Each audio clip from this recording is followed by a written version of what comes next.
Salut à tous et à toutes et bienvenue dans la série sur l'Arduino. Nous avons commencé cette série en présentant les composants tels que la LED, la photorésistance, le bouton poussoir, etc.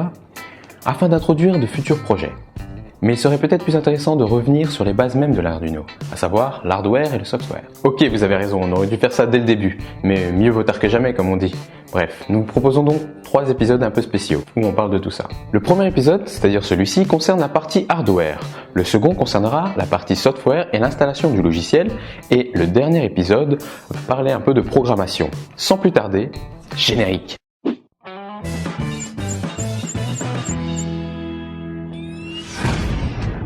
Qu'est-ce que l'Arduino ? L'Arduino est une carte programmable qui permet de faire de l'électronique de manière très simple. En effet, elle possède une structure ergonomique où les entrées et sorties sont bien indiquées et alignées. La programmation qui s'ensuit est simplifiée et les mêmes commandes reviennent souvent. C'est donc le meilleur moyen d'apprendre l'électronique en partant de zéro ou de faire du prototypage et du développement si on est déjà une personne expérimentée. Cette carte est open source, vous avez donc accès au plan si jamais l'envie vous prend d'améliorer l'Arduino. Il existe différents types d'Arduino. À chaque type correspond une taille et une forme différente. Nous avons l'Arduino Uno, celle que nous utilisons, l'Arduino Mega, qui est plus grande et qui offre plus d'entrées et de sorties, et l'Arduino Nano, qui comme son nom l'indique, est de petite taille. La carte Arduino peut être alimentée de deux façons, soit par le port USB relié à l'ordinateur, soit avec un transformateur secteur de tension adéquate via la prise jack. On peut également utiliser des piles. L'Arduino accepte des tensions allant de 6 à 20 volts, mais il est conseillé de travailler avec des tensions allant jusqu'à 12 volts. La carte est dotée d'un régulateur de tension qui va ramener la tension d'alimentation à 5 volts et la maintenir constante au cas où on utilise une tension supérieure. Le microcontrôleur est un circuit intégré qui rassemble les éléments essentiels d'un ordinateur, c'est-à-dire un processeur, des mémoires, une horloge interne et des ports d'entrée et de sortie. Le rôle du microcontrôleur est d'exécuter des programmes stockés dans sa mémoire. Il y a 3 types de mémoire dans un Arduino. La mémoire flash, la mémoire SRAM et la mémoire EEPROM. La mémoire flash sert à stocker les programmes à exécuter par le microprocesseur. C'est une mémoire non volatile, ce qui signifie que les données sont conservées même lorsqu'on coupe l'alimentation. Le microprocesseur Atmega 328 en possède 32 kilooctets. La mémoire SRAM. Cette mémoire permet de stocker des données temporaires telles que les variables de notre programme. Contrairement à la mémoire flash, la SRAM est une mémoire volatile. Elle est très rapide et l'Arduino Uno en possède seulement 2 kilooctets. On peut comparer cette mémoire à la RAM d'un ordinateur. Enfin, la mémoire EEPROM permet le stockage des données persistantes, des données de log ou état devant être conservées. C'est une mémoire lente mais non volatile. L'Arduino Uno possède 1 kilooctet de cette mémoire. C'est le disque dur de notre carte. L'horloge interne ou oscillateur permet de cadencer ou rythmer les actions du processeur, car ce dernier ne travaille pas de manière continue, mais il exécute un certain nombre de calculs par seconde. Les ports d'entrée et de sortie sont les connexions qui relient le microcontrôleur au monde extérieur. Les microcontrôleurs permettent de diminuer la taille, la consommation électrique et le coût des produits.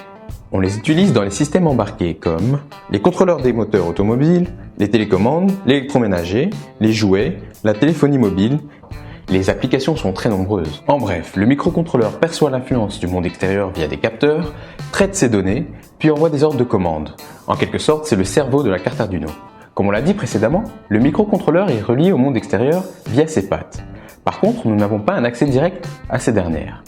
On va passer par ce qu'on appelle des pins. Mais si on retourne la carte Arduino, on remarque que ces pins sont reliés aux pattes du microcontrôleur. Les pins sur la carte Arduino sont principalement soit des connexions d'alimentation, soit des entrées-sorties digitales ou analogiques. Nous verrons plus en détail ce que c'est dans l'épisode 2. Mis à part les pins, nous avons aussi le bouton reset et la LED d'alimentation qui clignote lorsque la carte Arduino est alimentée. Pour vous lancer, mis à part la carte Arduino, il vous faudra ce qu'on appelle une planche à pain ou breadboard. C'est le support sur lequel nous réalisons nos montages. Il faudra donc faire aucune soudure. Il suffira d'insérer les composants et câbles dans des petits trous qui sont des contacts métalliques à ressort. Cette image montre la manière dont les différents contacts sont électriquement reliés entre eux.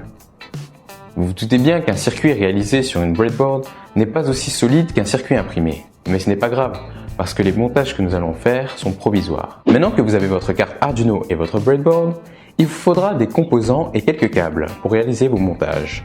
Il faut savoir que niveau composants, vous avez largement le choix.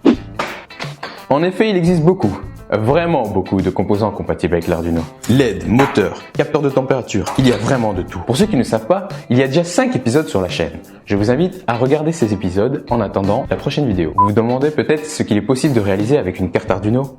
J'aimerais dire tout, tellement les applications sont nombreuses. Vous pouvez faire un peu ce que vous voulez. La seule limite, c'est votre imagination. Voilà, l'épisode se termine ici. Il y a encore sûrement beaucoup de choses à dire sur l'hardware d'un Arduino, mais on vous présente ici uniquement les bases. Si vous voulez en apprendre plus, je vous invite à faire des recherches par vous-même. J'espère quand même que vous avez appris quelques trucs. N'hésitez pas à poser vos questions dans les commentaires ou par mail, de nous suivre sur les réseaux sociaux Twitter et Facebook, likez la vidéo, partagez-la. Sur ce, on se retrouve prochainement pour l'épisode 2 de cette mini-série sur les bases de l'Arduino, épisode qui parlera du software lié à la carte. Salut!